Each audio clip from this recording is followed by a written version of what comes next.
Accidentally mocked my boss's disabled daughter at a work retreat, got fired, and now she sent me a friend request. I had been with the company for 3 months and was still on orientation. My job was sales/advertising. As the new guy, I was given existing accounts to manage, which consisted of providing customer service and convincing my clients to spend more money on advertising. All of these accounts already had their ad campaigns done, and if they wanted something new, the account was transferred to a senior account manager who would work with our advertising guys to put something together for the customer.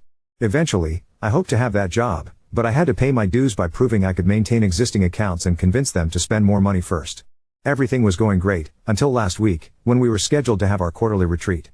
Since we were the main regional office in the area, all of the employees from the satellite locations came to our office for the retreat. The owner of the company rarely visits our office. He's been overseeing the setup of a new satellite office for the last year, according to my co-workers. But, he was there for the retreat, as was his disabled daughter, Amy. Not her real name, for the sake of privacy. One of my co-workers told me Amy works at one of the satellite offices and I probably wouldn't have much interaction with her, but I should be nice. That seemed like a no-brainer. I'm nice to everyone, regardless. I won't claim to be an expert on Amy's disability, but it seemed like she had childlike mannerisms and struggled with expressing herself. She also had some problem with motor skills. I'll describe the only interaction I had with her prior to the incident. I went to refill my coffee and Amy was in front of me, getting her coffee. I watched her struggle with getting condiments added and putting the lid on, so I politely asked if she needed any help. She thanked me, said she did, and let me finish making it. While I was making it, she said she hated coffee, but her dad made her drink it because she had to, in a loud voice, always alert. I smiled, said that was definitely important, and handed her the cup. She thanked me again and went back to the office her dad was using, where she had been most of the day. I felt like I had been a good Samaritan and went on my way. Most of the retreat is team-building exercises. Prior to the incident, Amy only participated in the puzzle race, where groups put puzzles together without the box art to see which team can finish faster. Amy wasn't in my group, so I didn't have any interaction with her there. Neither of our teams won. The big event, and the one that everyone seemed the most excited for, was the last activity of the day.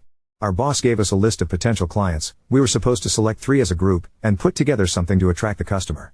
We were told we would be judged on our creativity. My group explained that we could do pictures, slogans, jingles. Whatever we wanted. Each person expected to work on one individually, then work with their group to polish it up before it was presented to everyone. It was kind of a big deal because at previous retreats, there would be clients on the list the owner was already close to bringing on board, and if you impressed the owner, you might just land that account. I went with a jingle, rhymed a few words, and recorded it. It was silly but fit the brand.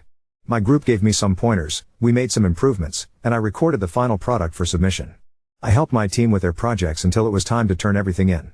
After everything was turned in, we gathered in the big conference room to critique each other. The owner went through them one by one. If it was a picture or storyboard, he'd put it up, read it, and we'd make comments. Good or bad. There were some that were great which drew a lot of compliments, and some that were really bad, which we laughed about as a group. You could tell the senior account managers didn't care much about the exercise or put much effort into their pitches. Nobody seemed to get upset or offended, regardless of the feedback. When my jingle was played, it got a lot of comments, not all of them good, and I took the feedback with a smile. After getting my feedback, I felt a little more comfortable about sharing my thoughts on other presentations. I gave what I thought was valuable feedback to a few products, laughed at a couple others, and then a rather crude drawing was put up for the exact same company I had chosen. I immediately joked that well, at least my jingle was better than that. Did a 3-year-old draw it? And laughed. To absolute silence. I was really confused because plenty of people had made jokes and everyone laughed. Instead, a few people looked at me like I was disgusting and the owner said, well, if you don't have anything nice to say, keep it yourself, maybe? Then my boss scooted down to where I was sitting and told me I needed to go to my desk. Now. I noticed as I was gathering my things that the owner's daughter was red-faced and starting to tear up. The team building exercise was over for me. I went back to my desk and it began to sink in that the drawing must have been drawn by the owner's daughter. There was no warning or anything. The owner didn't reveal who put together what we were looking at until after a few critiques. Maybe I should have known? Everyone was joking and having fun up to that point. Someone else had a pretty bad drawing that got laughed at. Either way, I felt awful. As soon as the event was over, I approached my boss to apologize. He told me to wait for him in his office. Long story short, I was fired. My boss said since I was still on orientation, he had decided I wasn't a good fit for the company, so it was better to let me go now. He didn't outright say I was being fired for making fun of her drawing, but that's literally the only thing that I've ever gotten in trouble for. My work, up until that point, had been praised. I didn't get much time to process it because my boss had already called security, who showed up fairly quickly, and escorted me to my desk to gather my things before escorting me out of the building. An hour later, I got a call from one of my former teammates, who asked if I wanted to join the team for a drink one last time. They needed it after the retreat, and felt bad that they didn't warn me.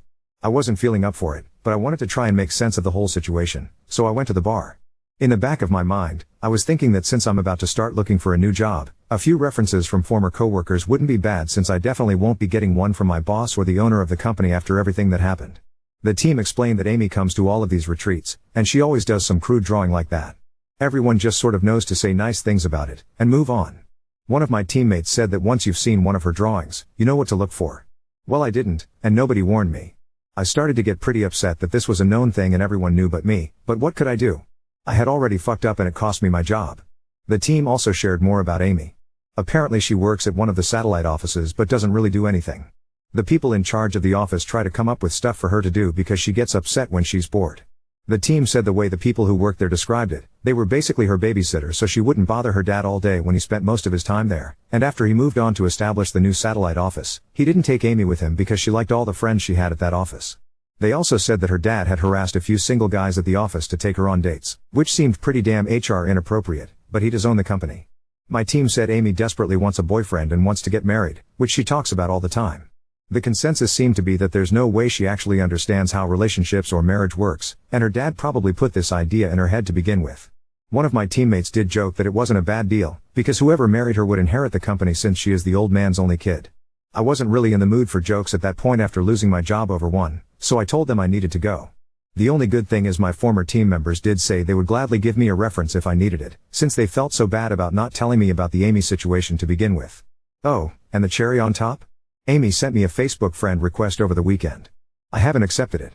I already upset her and it cost me my job. Part of me wants to accept it, apologize, and block her, but I'm not sure I'm ready for that either. Update 1. During the last team building event of the day, we were pitching ideas for accounts, which included everything from jingles, my pitch, to storyboards to slogans to drawings. A lot of senior account managers were phoning it in, and people were making jokes about their work, which had a lot of people laughing.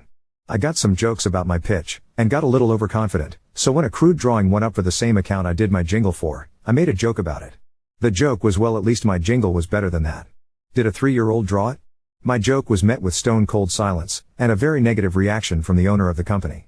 What my coworkers had failed to tell me was that Amy usually submits a crude drawing, which is a lot of work for her due to her issues, and everyone knows to say a few nice things and move on. I was new and wasn't informed, so my ignorance and inappropriate response cost me my job. After meeting with my team at a bar to begin the process of drowning my sorrows, I got a friend request from Amy on Facebook. That brings us to the update. First of all, thank you to everyone who made me laugh. The first time someone joked about me accepting the friend request, marrying Amy, and taking my revenge by inheriting the company made me uncomfortable. By the third time I saw it mentioned, I couldn't help but laugh. A lot of you gave me good advice. I appreciate those who talked about legal action and what options I had. Unfortunately, I was still on orientation with my company, which is like a probationary period. During that time, they can let me go for any reason. They could fire me for wearing the wrong color socks if they wanted. I had to sign an agreement to get employed which stated I understood this. There's literally nothing I can do, legally. At the end of the day, I decided to go have some drinks with a good friend, talk things out, and see what he would do. Dave's been my best friend since we were in elementary school. We've probably spent more time together than some actual brothers. Dave was firmly on the side of accept the friend request, apologize, and clear your conscience, man. I'm getting us another round of shots. He knows me better than anyone, and he knows that the guilt would eat me alive. I posted it here because it bothered me. I decided to take his advice, and everyone here who pushed me for that as well, especially the ones that DM'd me. So, that's what I did. I accepted the friend request. I immediately messaged Amy. I said I shouldn't have made that joke about anyone's work, it was unprofessional, and I was sorry. It took her a while to respond, but when she finally did, she thanked me for my apology, but said she sent me the request because she wanted to apologize since I lost my job over it. I said she didn't owe me an apology, and there was another long pause before she asked if she could copy/paste something to me. I wasn't sure what it was, but said she could. She pasted a generic message, but one she had clearly spent some time on. I don't want to type it word for word, but I'll paraphrase. Hi, my name is Amy. Please forgive me if I'm slow to respond to you. I suffered a brain injury when I was a little girl and it takes me a while to type things out. There was more to it, but that's the basic stuff. I responded, saying it was not a problem, and she could take all the time she needed. Amy and I ended up messaging back and forth until almost 3 a.m. No, we didn't fall in love. We aren't going on a date. I'm not going to marry her for revenge so I can take her dad's company. However, I do think I would like to be friends with her. Not because I feel bad for her, but because she's a genuinely nice person and honestly, everyone could use a few friends like that. We spent a lot of time talking about her. That's just the direction it went, so I asked questions since she seemed comfortable talking about it. Amy was in a car accident when she was a kid. She was in the car with her mom and they were hit by a drunk driver, coming back from a birthday party for one of her classmates. Her mom didn't make it, and Amy suffered a brain injury that impacts her motor skills. Because it makes it difficult for her to speak and do simple things like getting dressed, making coffee, etc., people assume she's mentally challenged. She was put in special ed because of it, but worked really hard and graduated from high school. She even wanted to go to college, but her dad didn't think it was a good idea. Her life has been difficult because it's hard for her to communicate with people. By the time she can get a fully formed sentence out, the conversation is over. She can type, slowly, but most people don't want to type when they're face to face. She even admitted that when she's not at work, she will sometimes carry a tablet and pretend she's mute, because that's just easier. We eventually circled back to the drawing and my terrible response to it. She wasn't that offended by my response, because she assumed I didn't know. She got upset, primarily, because she knew all hell was about to break loose and she had no way to communicate with anyone. She was so upset when she found out I got fired, and tried to talk to her dad, but he wouldn't listen to her. She's fully aware that a lot of people at the company just pretend to be nice to her because she's the owner's daughter, but she does have a few friends at the satellite office where she works who better understand her disability. She gets frustrated because she can't truly contribute anything, but is happy when they are able to find busy work for her to do. It might take her all day to do something another person could do in a couple of hours, but it's better than sitting around bored all day. She knows she's a burden and a bother to her dad when he's around, but he's her dad and she loves him. She wishes every single day she was a daughter he could be proud of, rather than a burden. She tries talking to him via emails and text messages, but he usually doesn't respond. If they're in the same location, he'll just walk over and respond verbally, which is frustrating, because it becomes a one-sided discussion with her unable to do anything but give simple one-word answers like yes or no. She also thanked me again for helping with her coffee. She said that when she was younger, she tried to do everything by herself, and would get mad when people helped her, but now she's learned to appreciate the few who do. Most just stand there and look away, pretending to patiently wait for her to do it on her own. It was getting late for both of us at that point. Really late. It takes her a long time to respond to messages. There's misspellings. I get why someone would assume she's mentally challenged. I myself referred to her in my first post as having childlike mannerisms, which was a misunderstanding on my part. When she tries to force words quickly or emphasize something, she gets really loud, which makes her sound like an excited toddler rather than an adult trying to have a conversation. We ended our talk last night agreeing to talk again sometime. She asked if I had watched the first episode of House of Dragon yet, which I have, and she asked if I'd like to talk about it after she watches it. I told her I'd love to. So that's it, that's the update. Sorry to those who expected me to steal her dad's company. I'm definitely not doing that. Talking to Amy did make me feel a lot better though. I don't know how I'm going to handle the whole firing thing at my next interview, but a few of you suggested I just leave a gap on my resume, and I might just do that. Now on to second story.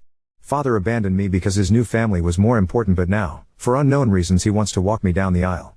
I'm 28F and will be getting married next month. I didn't invite my father to the wedding, but now he's trying to get in touch.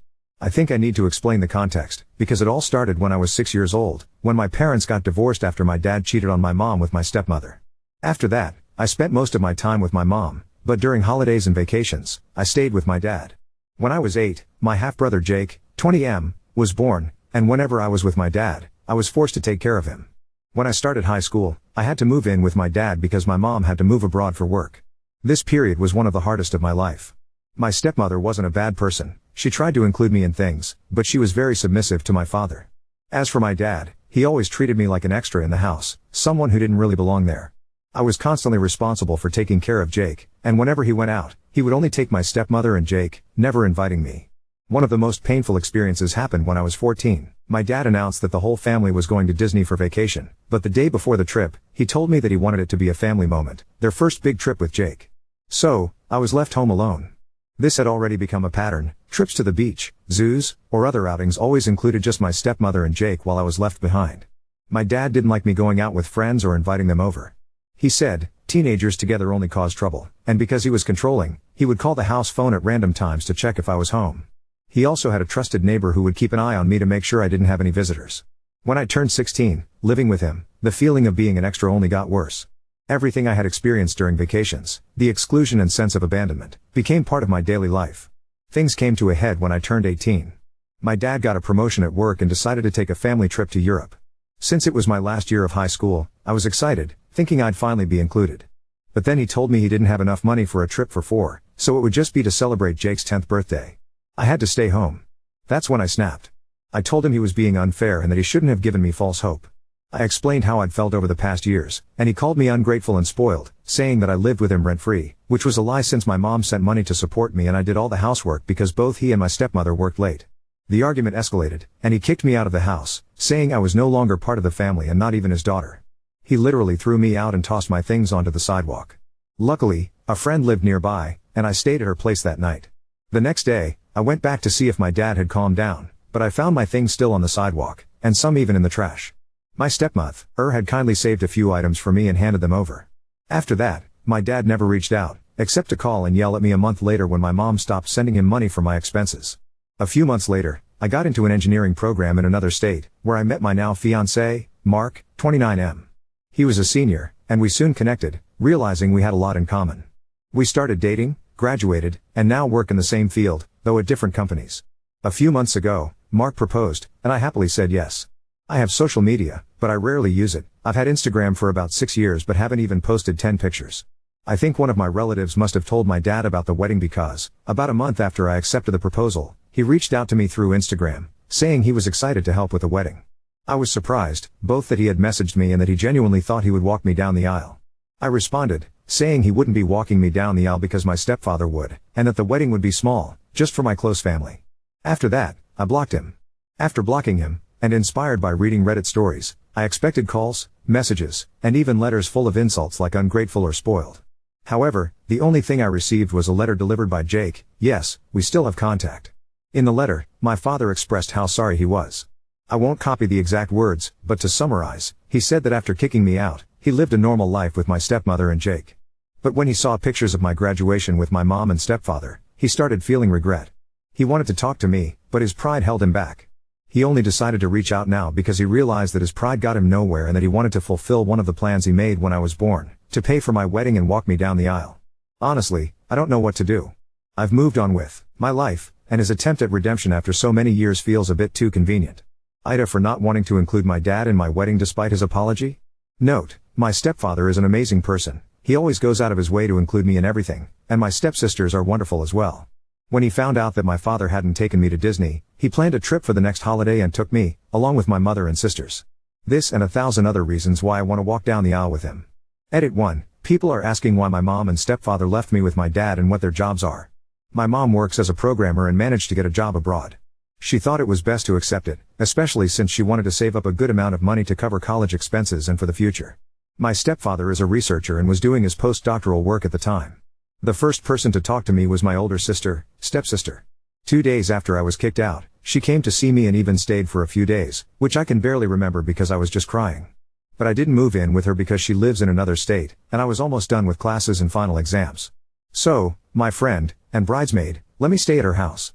Her parents helped me gather my things and even set up the guest room for me. Update 1. Some people started asking why there were inconsistencies, like the age difference or why I mentioned my parents were married in one post and not in this one. Well, that's why. The story you read belonged to my friend, the same friend who let me stay with her. She also encouraged me to share my own story since I wanted opinions from neutral people, not those close to me or my dad. And wow, did I get a lot of feedback. LOL. Now, regarding the comments. I want to thank everyone for helping me see things I hadn't noticed before, especially in how my dad's letter was written.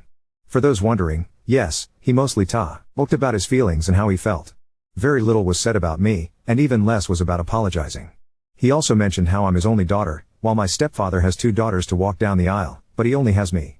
For those asking why I didn't move abroad with my mom and stepfather, they were supposed to be away for 3 to 5 years, with my mom likely needing to change companies every year. My stepfather was also deep in his research, so their lives were pretty unstable. At the time, I didn't anticipate how much I'd suffer or that I'd be kicked out. I think the rare times I spent with my dad and the feeling of being left behind would fade whenever I was with my mom and stepfather. This cycle became my routine, which is why I stayed with my sperm donor. And for those asking if my mom knew what was going on, I only told her about the Disney incident. I didn't want to bring issues from one home into another. Now for the update. For some background on my mom, she returned 2 years after I started college, and my real dad came back a year after that. It was my sisters who attended my high school graduation. My mom now lives 2 hours away, so I went to visit her to discuss what had happened and to get her and my stepfather's thoughts on the situation. My mom said it was something I had to decide on my own and that she wouldn't interfere.